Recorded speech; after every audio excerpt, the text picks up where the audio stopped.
Naor Gilon, the ambassador of Israel to India, while briefing press media, has said that there are some 300 people who have been killed in Israel due to this very particular Hamas attack. He goes on to say that there are some 1,800 people who have been injured. Though there is no specific information about Indians being killed, injured, or being hostage, is what he conveys. But then he also says that there are some foreign nationals who are missing. He says that there is almost a kind of the situation currently is better in Israel than yesterday, but things are still not up to the mark. In fact, Naor Gilon has also thanked Prime Minister Narendra Modi and Indians for supporting Israel during such difficult and crucial time. Naor Gilon goes on to say that India is aware what terrorism is, India is victim of terror, and India knows and understands what terror is all about. Thus, this very particular support during crucial time of Israel is remarkable, is what he says. He asks all the countries to come together and condemn the killing of 300 people that has happened. He goes on to say that currently it was what was observed yesterday. It all happened at 6:30 in the morning when people in Israel were still sleeping, and it was an important Jewish holiday that happened, and this was an organized attack by the Hamas. For us, we don't want any blood spilled. I had, by the way, quite a few Indians who wanted to volunteer, and I told them thank you very much, but we fight our own fights. We don't want other people to fight our fights. It was always our way. It's true that the Americans are helping us with the supply of ammunition because we manufacture together, we develop together, and we will deplete quite a lot of ammunition every time we have a conflict with them. But other than that, I don't really care if people are not, I don't need anyone to come into my aid. We will do that. We have all the capacity to do that. We are a very small but strong and very fierce country, and we are okay. Any defense act be executed from India that will help sort of we haven't asked for anything. I'm not sure that we need anything. I think that we are okay. Our problem here is not weaponry. This is not the issue. The issue is that we are fighting inhumane terrorists who are not shy of using any tool, with old women and young children, as a weapon in the war. This is the problem. It's not, the ability of Israel to inflict pain is on an organization like Hamas is endless. The only thing that is stopping us is not Hamas. Is the human population that we try, the bystanders, that we try in any way not to hit. This is the only thing. Hamas couldn't care less about their people. They couldn't care less, because for them, it's another legitimate weapon using against Israel. One more question about China. China has come out and again stated that there should be a two-state solution and spoken about independence of Palestine. The Israeli embassy in Beijing has come out and said that there was a stronger reaction that was sought from China, which they not got, because there should be more condemnation shown against the Hamas. How do you have to react? As I said before, I expect countries first and foremost, every decent person, to go out against the atrocities that were done here. Undoubtedly unprovoked atrocities against civilian population. Other than that, if you want to put it in a larger context, it's your right. You have your own views. But if you didn't do the minimum of saying that this is an uncalled for, unprovoked attack on civilians, which is unacceptable under any circumstances, this is a really bad thing. And I'm not speaking about China, I'm speaking of any country, that the reaction did not say, we are, in one way or another, one wording or another, we are deploring Hamas terror organizations in Gaza who unprovokedly attacked, etc., etc. If this is not there, all the rest is not interesting. I'm telling you, countries shouldn't put it in context to explain why terrorism is justified. Killing of young people, of civilians, is not justified under any circumstances. This is you can see it in international news outlets. Okay. That's what they write. We don't have the details yet. Okay. Yes, yeah. Sir, will you seek support from countries like war on terror, what US did, like war on terror, or will you go for mediation?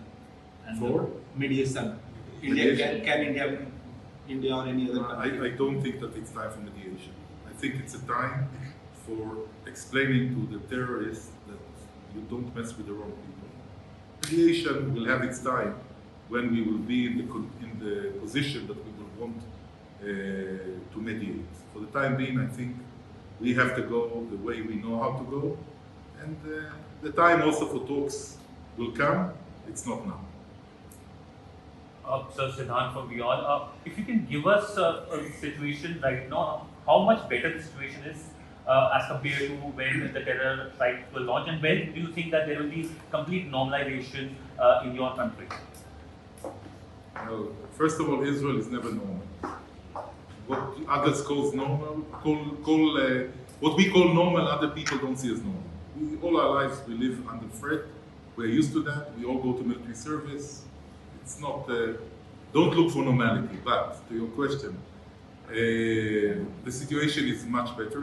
Yesterday, there were terrorists in more than 20 communities.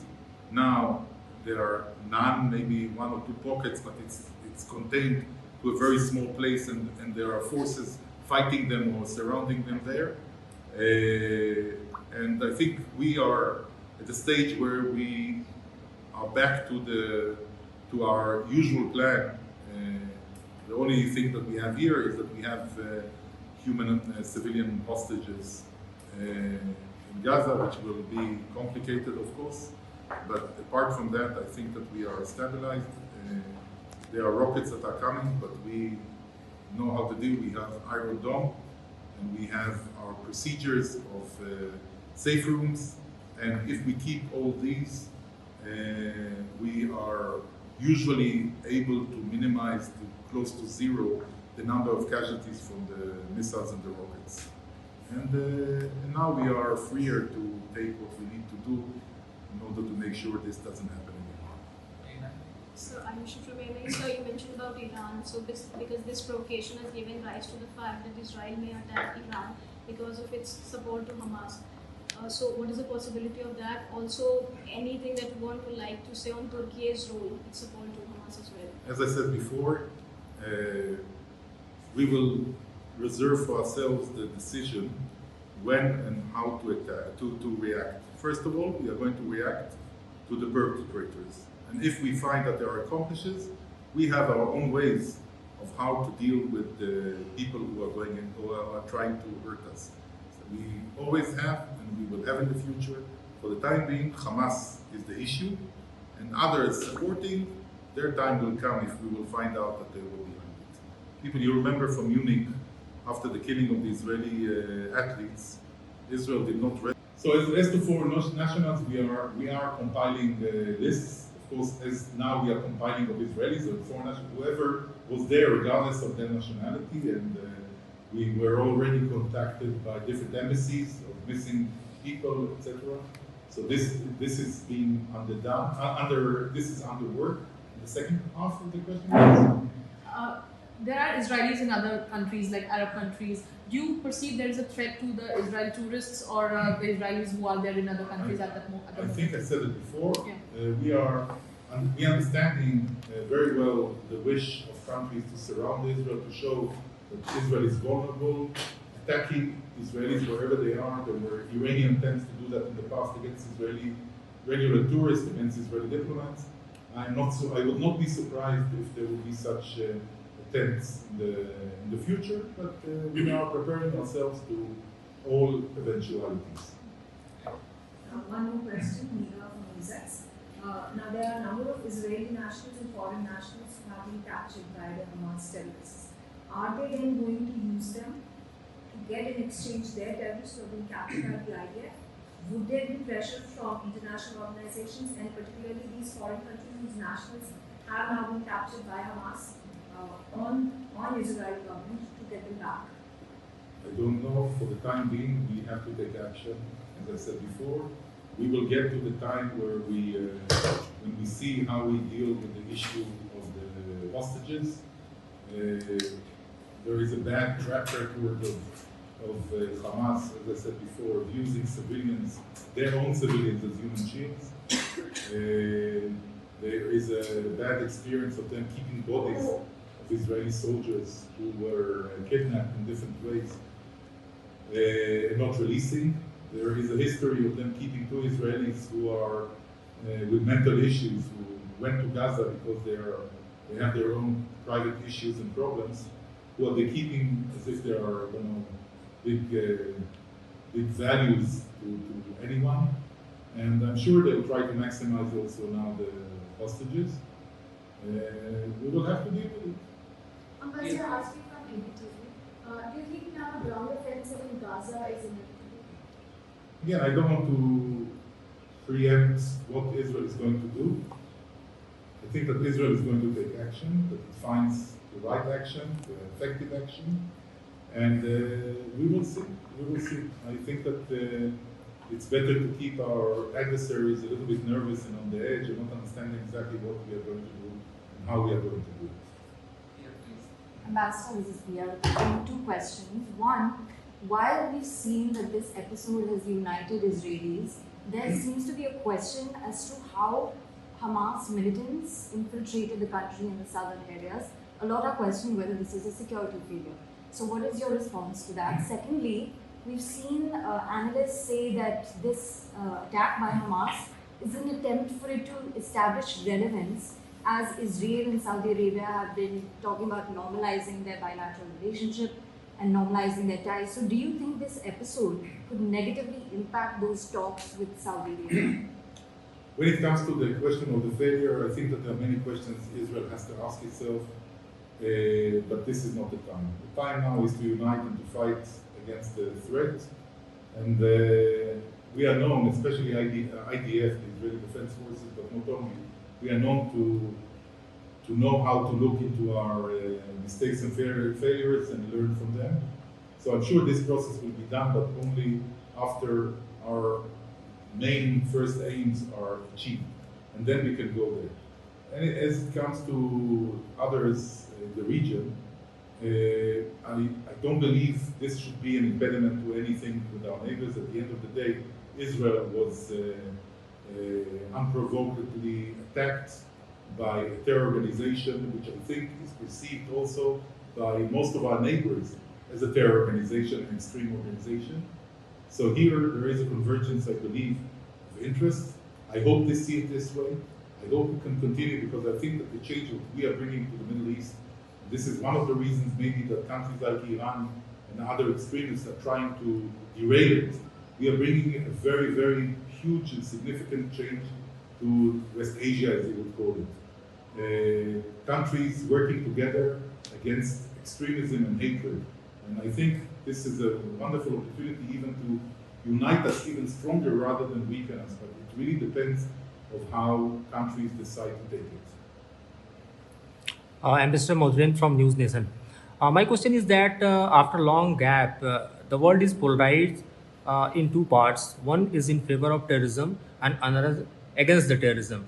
How do you see this development, particularly when you are terror affected? There are lots of countries, they are favoring Hamas. They are making it like they are making kind of thing that they are going to support Hamas or the Palestine at any cost. Well, I don't think that any serious country can support terrorism. I think it's only countries who have no human values can support terrorism. Terrorism is not a means for anything, and I deplore countries who are giving support and hosting terrorists. So I don't see the world divided into two around terrorists. I see the world divided into two around values. The people who have values of human life and human dignity, and people who don't. Last question.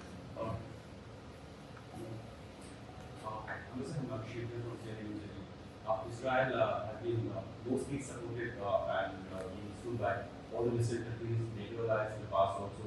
This time around, when we were having kind of unprecedented crisis, NATO and most of the EU is engaged with Russia and Ukraine.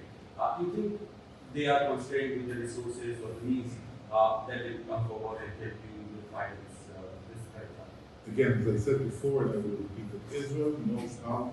Israel never asked for anyone to come and fight for us. We don't want any blood spilled. I had, by the way, quite a few Indians who wanted to volunteer for action. There will be time maybe for negotiation in the future. We are not discussing it now. It's not in the agenda. Now we have to take action. We have to restore order. We have to remind our adversaries of our capabilities. And then, if there will be the time for negotiations, it will also be. So, Rishabh, thanks now. Ambassador, while Israel is going through all this, there are countries, especially the Middle East countries, and our neighbor as well, who have questioned Israel's stand in the last few decades and have made them responsible, like Israel responsible for what is happening.